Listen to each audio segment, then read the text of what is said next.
All right, family and friends, it is me, MG, and welcome to a new edition of the Reimagine You Lab podcast.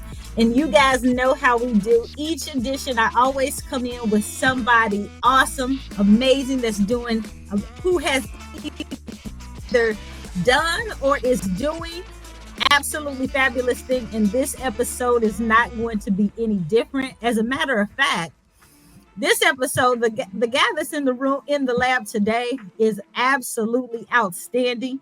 You guys are just going to be blown away. But before we jump into the conversation today, I just want to thank all of you for tuning in.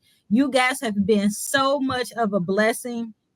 All of the subscribers on YouTube, Instagram, Spotify, IG. Listen, you guys have made this an absolutely stellar year. I am super excited about what we've been able to do. And it lets me know that people are interested in making change because here, change is just a choice. And so if you haven't already, make sure you hit the subscribe button so that you don't miss any episodes. Every Friday, a new episode drops, and I don't want you to miss it. So make sure you hit the subscribe button, follow us on all our social media channels. And with that, we are going to jump in. All right. So today, within the lab, I have an absolutely fabulous guest today, you guys. And you're not going to believe some of the things, some of the stories he has, some of the things that he's done over the course of his life. You guys are just going to be absolutely amazed by. But let me just tell you, before I do that, you guys know how we bring up each show. We're going to go beyond the bio. So are you ready? You ready, Mr. Womack, to go beyond the bio? I am ready. All right, what's on you? I'm throwing the ball to you. Okay. My name is Reverend John Henry Womack, and I was born in Lunenburg County, Virginia, son of a sharecropper, and became a sharecropper during my teenage life. Because during our teenage life, I had three brothers. The four of us grew up together, and my parents ended up giving us an acre of tobacco of our own, and we became sharecroppers as well. So during that time in high school, we grew up together. We bought a car together. We bought our own clothes. We prepared for the many things of life that we needed in life, buying our own books when we had money to buy them. But the main thing about being a sharecropper, and if many people who don't know about sharecropping, perhaps you could go to the Hampton, Virginia history and read about how sharecropping started. But in our life, we did not own the land, we were sharecroppers. That's how you become a sharecropper. And we never paid out bill at the end of the year. So the owner says. Mm-hmm. So we always went into the next year owing money. And that was devastating, and that was hurtful. As a kid, the only toy I remember getting was one little gun that shot fire one year. But other than that, I don't remember getting any other toys or anything in life. So life growing up was pretty difficult. But after I finished high school, barely, D plus, maybe 3C average, I ended up joining the Navy. Well, I thought I was going to join the Air Force. But when I went there, the Air Force man told me I was 1 point too low to get in the Air Force. Mm-hmm. But he told me the Navy man down the hallway would probably take me. So I went on to the Navy man, and he accepted me. And later on, I found out that they were working together. The Air Force man had his quota, and he was helping the Navy man get his quota. Is that right? So they done tag team, and you was part of the tag team. yeah, so regardless, either way, Yeah, my mind was made up that I wasn't going back to the tobacco field anymore. I got you. So I went into the Navy. And going into the Navy wasn't easy. I took my first train ride to Chicago, Illinois, the Great Lakes Navy Base, and that's where we were for training. And got there was more problems. Usually about 6 weeks we trained, but it took us 8.5, about 10 weeks, because there was a delay. Oh, really? What type of delay was it? Well, the delay was it was filled up because the Navy base in San Diego had been closed and burnt down because they had some disease called spiral meningitis that was going on there. So they closed it down, and they were sending the people, the recruits from there, over to Great Lakes. Oh, got you. So we were kind of like sitting around twiddling our thumbs for weeks, waiting in line to start our training. So that's the way it went. Okay. But at the end of the story, it's not all that bad. Even though my first night there, I had my first nightmare in the drill hall.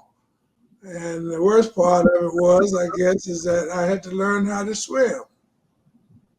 Well, I guess if you was a Navy man, it was going to be important for you to learn how to swim anyway, right?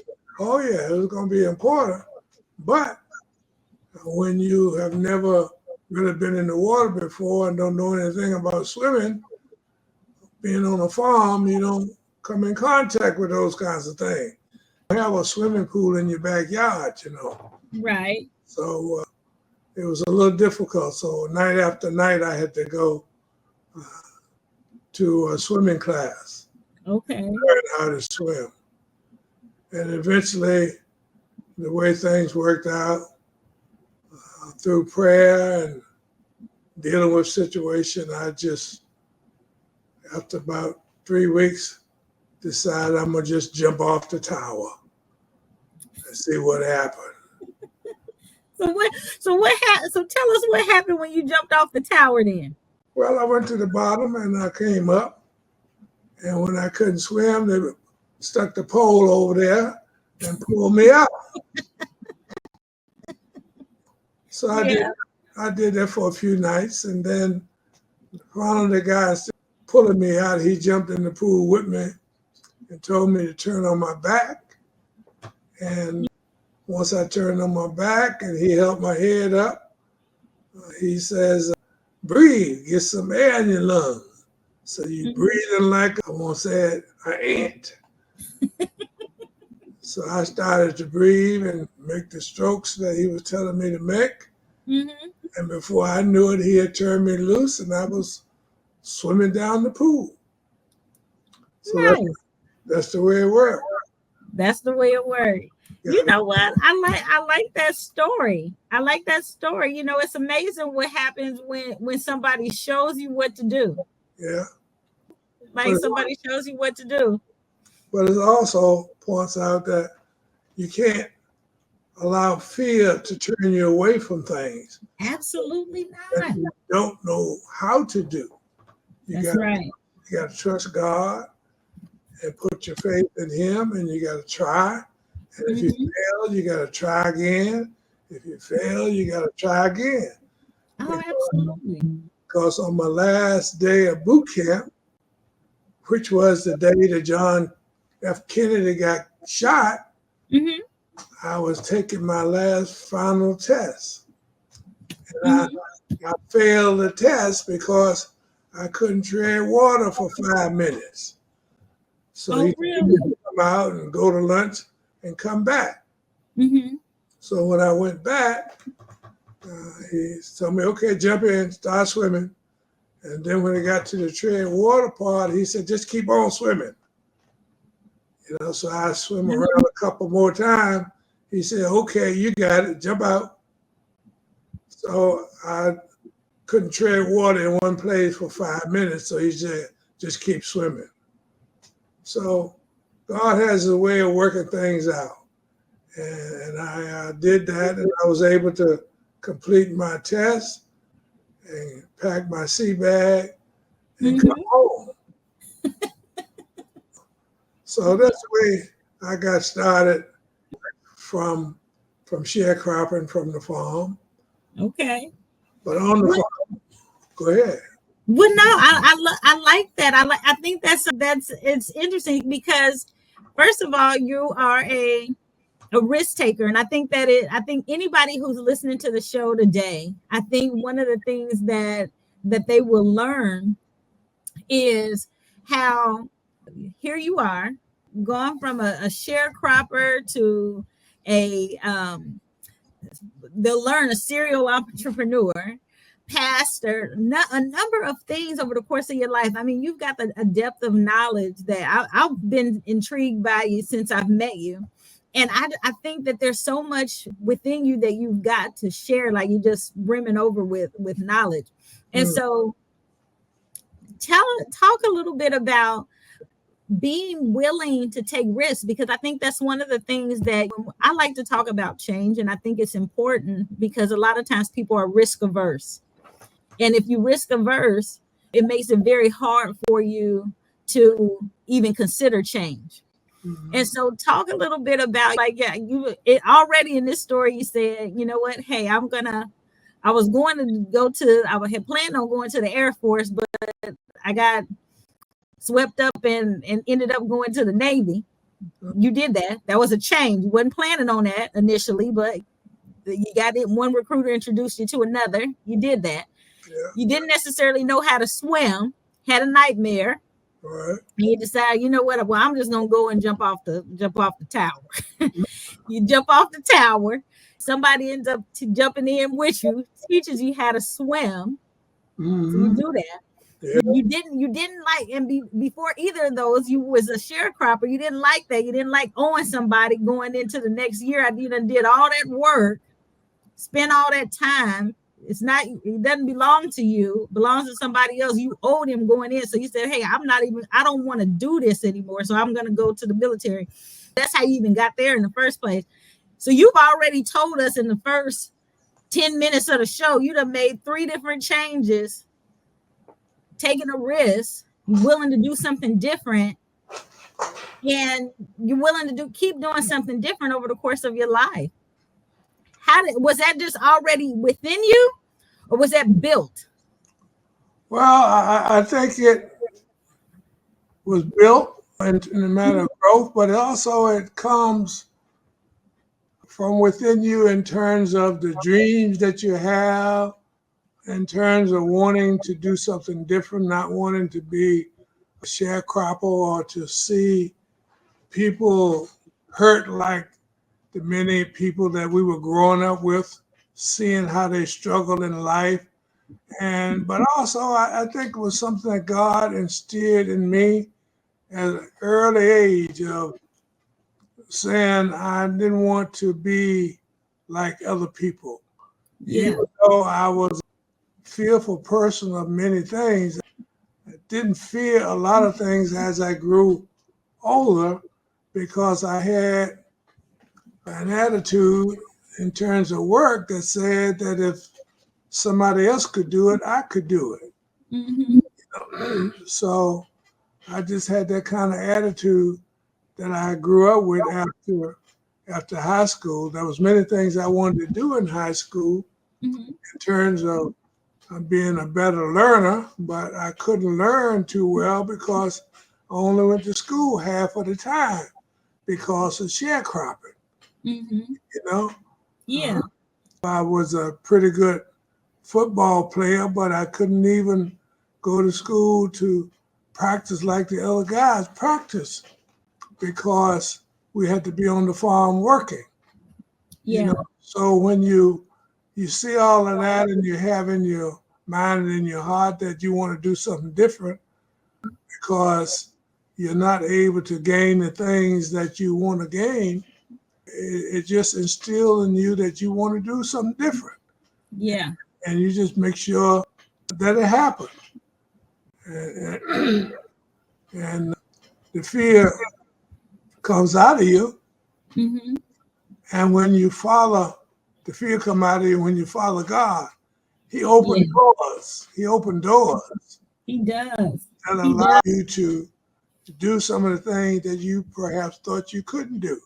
Mm-hmm. Or whenever things get kind of tough, for instance, even in boot camp, one of the tests I failed and I had to get set back for a week. And the commanding officer of the platoon, he says, I'm going to put you over here with this other group for a week to go over that again. And Okay. when you take that test and pass it, you come on back with us. Okay. So after that week was up, I passed that test and I went right back to my same group. Yeah. So I didn't have to stay an extra week in boot camp. So when you have a willing heart, and it all came because even in boot camp, of all the guys in our group, they were looking to me to pray every night. At TAPS, you pray. So they Yeah. pray every night. So all that just ended up being all about God. Mm-hmm. It wasn't about me, it was about God. Yeah. You know, so that's the way it all fits in Mm-hmm. pretty much all of my life. Yeah. And I went in at the age of 19 and I'm now 80 years old. So it hasn't changed. Continues the same way. Yeah. Well, you know what? That's one of the things. So we met because we were at an Arthur festival. Yeah. And so your book, I've been reading it, Witnessing the Providence of God. You talk a lot about the providence of God all throughout your whole life, where you're able to see these different things, these different circumstances or situations that the Lord set up, where you were able to see his hand in your life reflected in multiple ways. And so I think about all of that. So share it here as people get into it. You can find this book. It's John Henry Womack, Witnessing the Providence of God. That's the name of the book. Got a copy here. You can get copies of this book. We'll make sure we've got all of his all of his information on how you can get a copy of the book in the show details. So you'll make it underneath the video here. You'll be able to get information so that you can reach out to him so you can get copies. So, Mr. Womack, talk to us a little bit about when you first recognized, because one of the things that I really want people to get out of this time that we're gonna be conversating here today. Talk to people about being some of the things that you have done. Really, like people to go from sharecropping to you was in the military, but you've been an entrepreneur and very successfully as an entrepreneur. Talk a little bit about that. Even before we've been a pastor, you retired now, but you've done a lot of things over the course of your life. And you've written about it all in the pages of the book. There's so much learning and stuff here. But how did you talk a little bit about your entrepreneurship journey? Well, first of all, before I can get into all that, I gotta tell you that I had a helpmate. Yes, you do. One that I met in the 8th grade. Yes. And we got married in 1965. Yes. And we had 3 children. Okay. Beautiful family. Beautiful. The point I want to make in this to a lot of people is that our oldest daughter is 55 years old. But we've been married 59 years.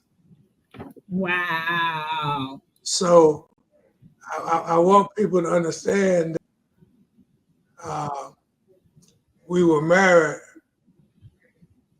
before we had kids. Yes. That's one part I want to get across. Yes. All right. So, and we had 3 children, and they all was involved in our life right away. Yeah. First of all, my main influence was on the farm, seeing a lot of my mother and a lot of ladies that worked on the farm. Mm-hmm. I didn't want to have a wife that had to work. Mm-hmm. So that was one of my main goals. Yeah. So she did not work until the kids was all in school. Mm-hmm. She went to school, and then I went to school afterward. Okay. I got out of the Navy. I became a salesperson, and I went to school 3 years to become a journeyman ironworker and a certified welder. Yeah. Okay, and then after that, I worked part-time as a janitorial supervisor. Mm-hmm. And then I started my own little janitorial work while I was working as a janitorial supervisor. So Yeah. that's basically 3 jobs I had during that time. Yeah. And the work got a little slow as an iron worker, so I became a firefighter. Mm-hmm. The fire department in Salem for 3 years. Mm-hmm. Okay, so while I was there, I increased the janitorial business to the point that we had 60 people working while I was Yeah. in the fire department. And the wife and the children, we all worked cleaning buildings and doing things. Mm-hmm. So after 3 years, I applied for a leave of absence so that I could try my hand full time as a business person running the janitorial business. Mm-hmm. Chief gave it to me, and then 2 weeks later, he called me to his office and he took it back. He said, "I Mm-hmm. can't let you do that." Yeah. I worked another 5 months. I came home in Virginia, had a dream. I went back and I told him I was going to resign. Mm-hmm.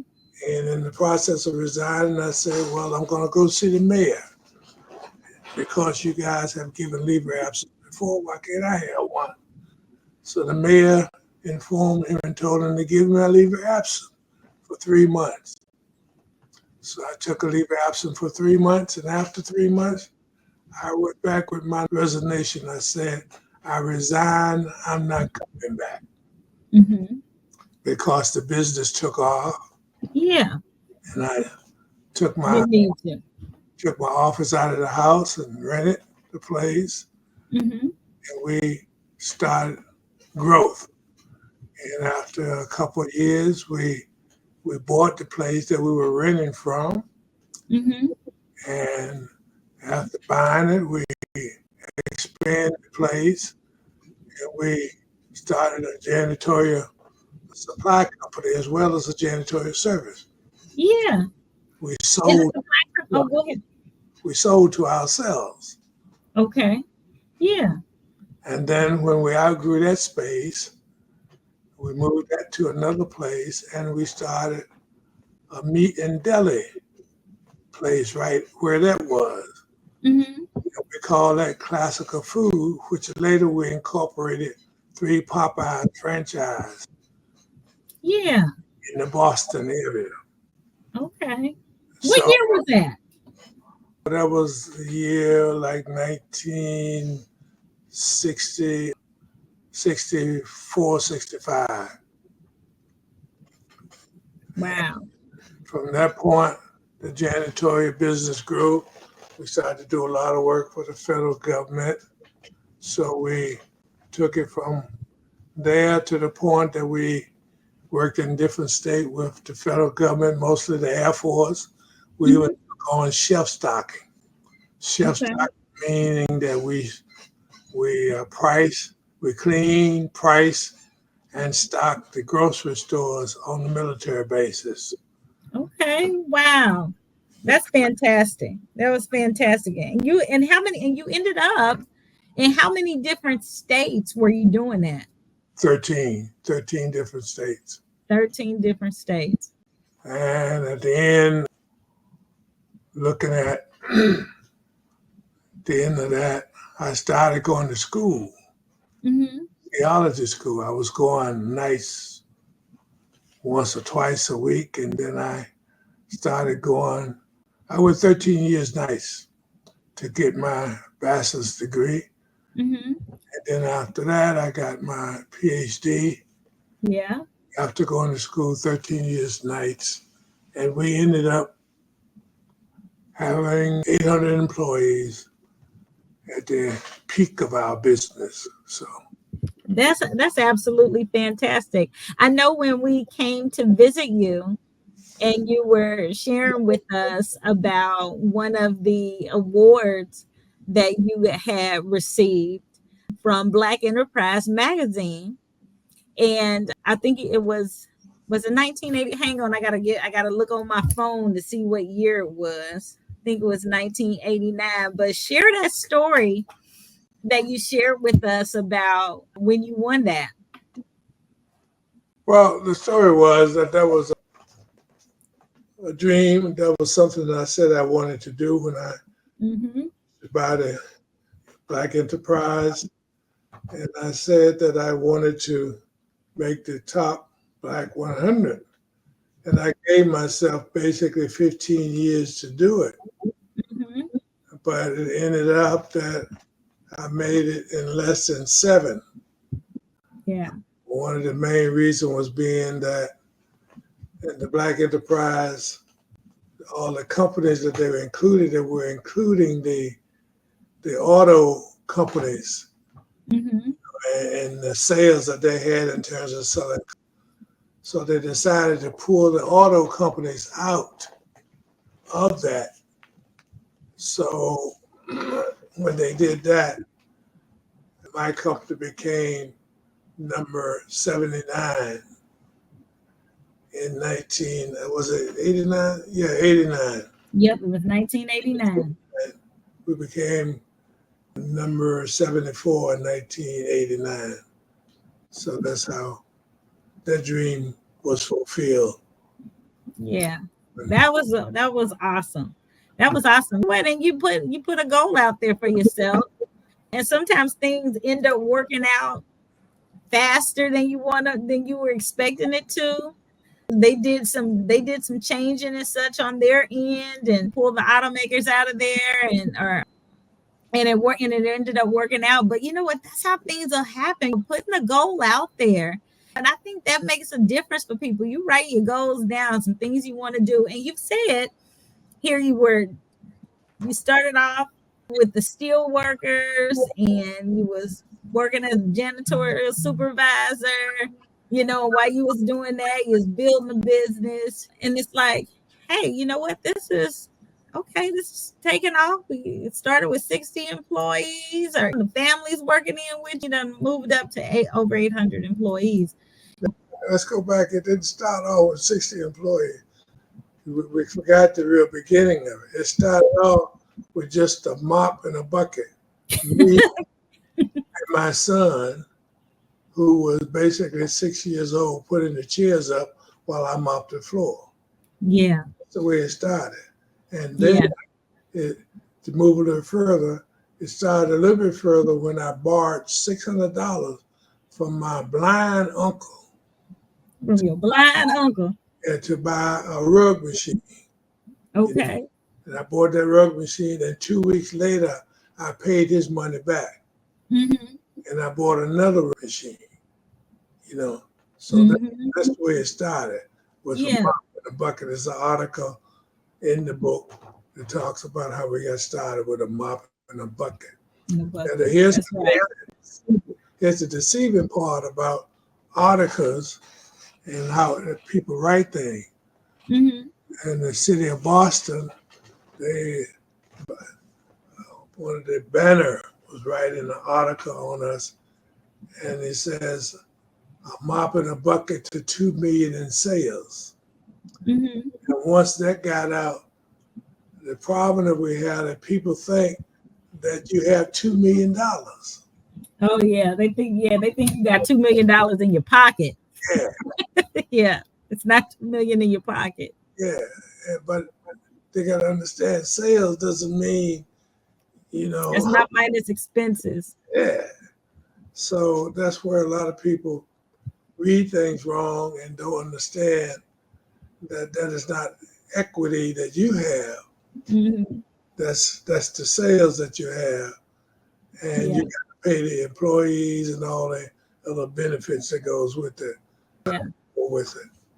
Yeah, that's not the profit. That's it. Yeah, sales is not the profit. Yeah, Right. yeah, yeah. Sometimes people do get that mixed up. They don't quite have a good understanding of that. But you know what? I think that's important too. So let's talk about that a little bit, because I think people, when you're on an entrepreneurial journey, it's not 100% easy. A lot of times people think it's easy. Oh, you made $2 million in sales, so you've got it made. You on easy street now. No, No. that's really probably when some of the work really kicks in. Because you've got to be able to maintain it. Like, you've got more customers. That means that you've got more customer service that you have to produce, and to take care of people in the products or services that you're doing, and things like that. What would you say were some of the growing pains of growing your business when it gets larger like that? Well, some of the growing pains is the perception that people have, but also it's the perception that banks have when you go to them saying that you want to borrow some money so that you can expand. Mm-hmm. It's really difficult. A lot of it comes around just based on your skin color. Oh yeah. You know, Mm-hmm. man, I remember one of my first loans, my accountant and I was told by a bank when they looked at the statement saying, okay, yeah, we'll do the loan. And we went down to sign the loan that we thought we were going to get. And we got there, and he said, well, the little loan officer said, well, I don't think we're going to do it. Let me call in my boss. Mm-hmm. They called the boss in, and he said, no, we don't think we're going to make this loan, And we said, why? What? Well, you're doing well, Womack. Why you want to do this? Why do you just maintain what you got? In other words, be cool. Mm-hmm. It's enough for you. Yeah. And he said, why you want to grow? I said, well, GE and other big companies started somewhere, didn't they? That's right. So why can't I start and grow? Right. Yeah. So they didn't give us a loan. That was a headache. That's part of the growing pain, Mm-hmm. So we left with no money. We just went on to another bank, Mm-hmm. Had Yeah. to go through all the same old stuff again. But we got the loan eventually, but that's the way it was each time, each phase of growth. Yeah. It was very, very difficult. And the other side of it is it's hard work. It is. It is. It is. Some people think it's 8 hours a day, but it's 12, 14 hours a day. Mm-hmm. Oh, It is. It is. It is. And Yeah. then, And it all rises and falls with you. Like, you're the leader of it. So you making sure that everything is working the way that it's supposed to. So yeah, it's with you. and then on top of that, God was calling. Mm-hmm. And I started to school. So I'm going to school nights. Yeah. So I go to school, and then when I get out of school, I got to go by and check billing Yeah. after school. Then I might get home at 2 or 3 o'clock in the morning. Then I got to rise up again at 6, 7 o'clock in the morning, get everything right, and to go again. Yeah. It was very difficult. Yeah. It was difficult. But you know what? But here's the silver lining in there is that you did it. And you've got great stories to tell and to share back with people, that you did do it, this too shall pass. And you was able to do some things. You've been able to create and have a legacy to leave to your family, which is such a blessing that you have. And you've been able to, and then you were able to retire from business and move into pastoring and the work of the Lord. So that was good. That was good. How did you make that transition? Well, it wasn't easy. I didn't retire from business and then go pastoring. I was pastoring while I was still running the business. Yes. Okay. So that was part of it too. That's another situation. Another layer, yeah. In terms of when I went pastoring, the people put the word out that they had a pastor that was rich. Oh, goodness. So they thought they didn't have to do nothing. So I had to stand in the pulpit and tell them I wasn't